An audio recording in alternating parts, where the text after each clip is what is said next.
Salve, salve, galerinha! Salve, salve, meu povo! Sejam bem-vindos ao canal Mais História com o professor Paulo Teles, um canal dedicado não apenas à resolução de questões de provas de vestibulares, como o Enem, FUVEST, Unicamp, provas de Strix, mas também um canal que lhe oferece um repertório sociocultural para melhor compreender e analisar questões políticas, econômicas, sociais, culturais espalhadas não só no Brasil, como também nesse mundão que a gente bem conhece, um mundo maluco, né? Especialmente nos últimos dias. Bom, não poderia deixar de lembrá-los que, se senhores quiserem e puderem, é claro, nos ajudar a aprimorar os nossos materiais, remunerar melhor a nossa equipe, qualificar os nossos conteúdos, basta contribuir com esse QR Code aqui, que é o nosso número Pix, e é claro que vai nos ajudar muito com qualquer valor. Pode ter certeza disso, que ficaremos muito felizes com a sua contribuição. Sem mais enrolações, vamos falar sobre Síria? Pois é, cara, a Síria, ela tem sido alvo de grandes questões, de grandes debates nos últimos anos, especialmente após os episódios iniciados na Primavera Árabe. Sim, aquela série de levantes, manifestações e, é claro, de conflitos subsequentes para promover não apenas a derrubada de ditaduras de governos árabes, mas também para promover um novo realinhamento do quadro geopolítico desse tabuleiro de xadrez que é o mundo atual. Bom, tem muita gente que fala que a Primavera Árabe é fruto de guerras híbridas, uma nova modalidade de guerra que depois nós podemos falar em outros vídeos aqui também nesse canal, mas também tem quem diga que a Primavera Árabe foi fruto de insatisfações de camadas populares que há muito tempo vêm sendo oprimidas por essas ditaduras que são herdeiras aí do processo de Guerra Fria. É também importante lembrar que esses governos que se estabeleceram no mundo árabe, eles já foram governos, inclusive, sustentados por apoios populares e até mesmo fizeram parte de um tabuleiro de disputas geopolíticas entre Estados Unidos e União Soviética durante a Guerra Fria. Não seria diferente com a Síria. E para a gente falar sobre ela, a gente precisa voltar um pouco no tempo, precisamos voltar lá para o final do século XIX para lhe dar um quadro do que a gente vai falar. No século XIX, como vocês bem sabem, nós tivemos um cenário marcado pelo imperialismo. O imperialismo foi um processo de expansão de potências industriais, especialmente europeias, né, Inglaterra e França, para os continentes africano e asiático. Esse processo de expansão dessas potências visava, obviamente, obter novas áreas de investimento, novas áreas que pudessem ser obtidas matérias-primas e mão de obra mais baratas. Ou seja, foi um processo de expansão por recursos. Bom, o imperialismo ele durou ali o século XIX, ele se estendeu ao longo, no início do século XX, quando ele começa a entrar em crise. E por que essa crise do imperialismo? Primeiro, por conta dos episódios relacionados à Primeira Guerra Mundial. A gente pode dizer que, com a Primeira Guerra Mundial, nós já temos ali a formação de grupos que já desejavam, de algum modo, conquistar a sua independência. Até porque é bom lembrar que a Primeira Guerra Mundial foi a guerra do imperialismo. E a participação das potências industriais imperialistas no conflito acabou possibilitando não só o seu enfraquecimento, como também nós tivemos ali um cenário de formação de movimentos de independência realizados por povos que eram dominados por essas potências. Ainda que essas independências começassem a ter sido gestadas na Primeira Guerra e no imediato pós-Primeira Guerra Mundial, é só no final da Segunda Guerra Mundial que essas independências começam a se tornar de fato concretas. E não seria diferente para a região do Oriente Médio. O Oriente Médio, como a gente conhece, era dominado pelo Império Turco-Otomano, um império que vai de 1453 até 1918. Com a derrota do Império Turco na Primeira Guerra Mundial, esse Império Turco acabou se fragmentando e as potências vitoriosas, especialmente Inglaterra e França, partilharam os territórios que estavam sob o domínio do Império Turco. Um desses territórios foi o Oriente Médio e, consequentemente, vastas áreas do Oriente Médio, repletas de recursos naturais, sobretudo petróleo, eram de interesse da Inglaterra e da França. E dentre essas áreas que estavam dentro do Oriente Médio, havia uma em específico que chamava a atenção: a região do Levante.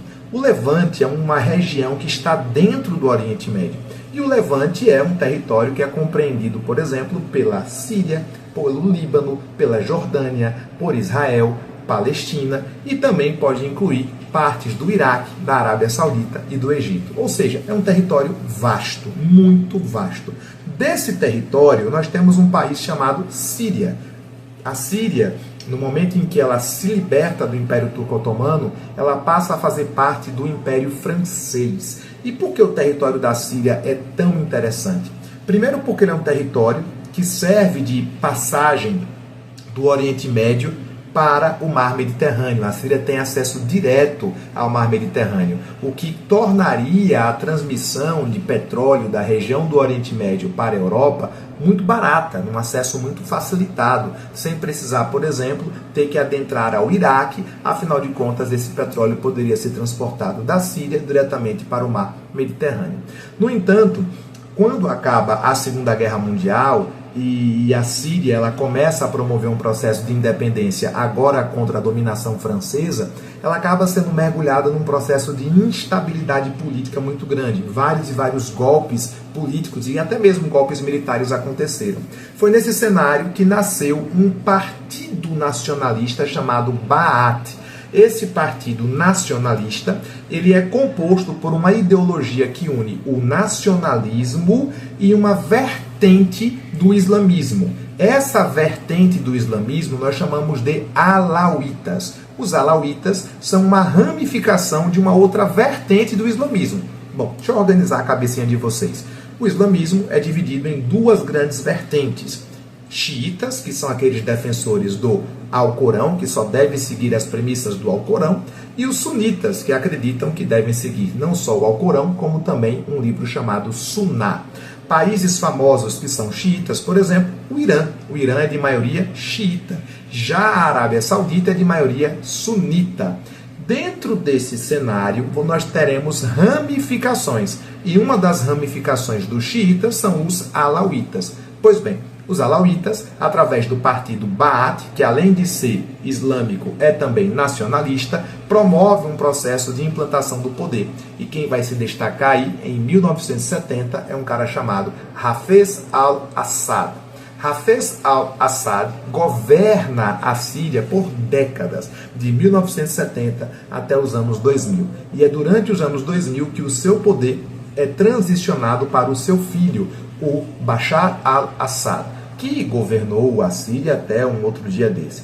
Pois bem, esse governo do Bashar al-Assad era um governo autoritário, mas ao mesmo tempo era um governo laico, que permitia, por exemplo, a presença de outros grupos religiosos dentro da Síria, inclusive cristãos. Não só cristãos, como também curdos, como também drussos, dentre outras denominações. De todo modo, esse governo começou a ser contestado a partir da Primavera Árabe. E aí é que nós temos um interesse, uma questão muito forte a ser comentada. Qual questão?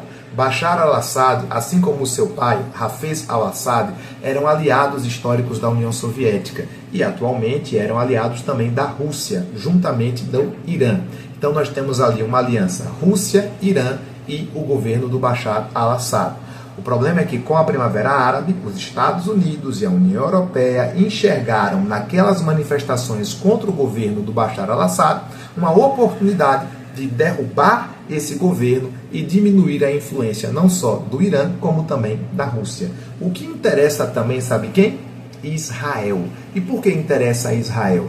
Porque o Irã, ele acaba utilizando o território da Síria como área de passagem para financiar grupos que são completamente contrários a Israel, como é o caso do Hezbollah no Líbano e como é o caso do Hamas no território da faixa de Gaza. E com o agravamento dos conflitos naquela região, é de total interesse para Israel que o governo do Bashar al-Assad caia. Afinal de contas, ele caindo, nós teríamos ali um cenário favorável a Israel. Afinal de contas, sem os recursos advindos do Irã, que passam pelo território da Síria, tanto o Hezbollah como o Hamas ficariam extremamente vulneráveis. Mas a questão não é tão simples assim. Por quê?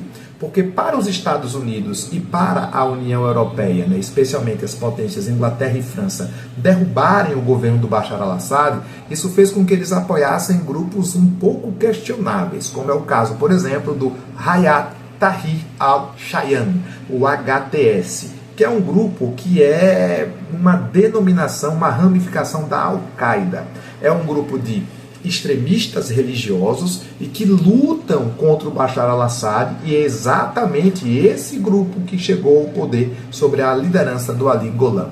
E aí nós temos um cenário que preocupa, afinal de contas, com a chegada desse grupo ao poder, o caminho da Síria pode ser muito semelhante ao caminho que a Líbia teve com a queda do Muammar Gaddafi.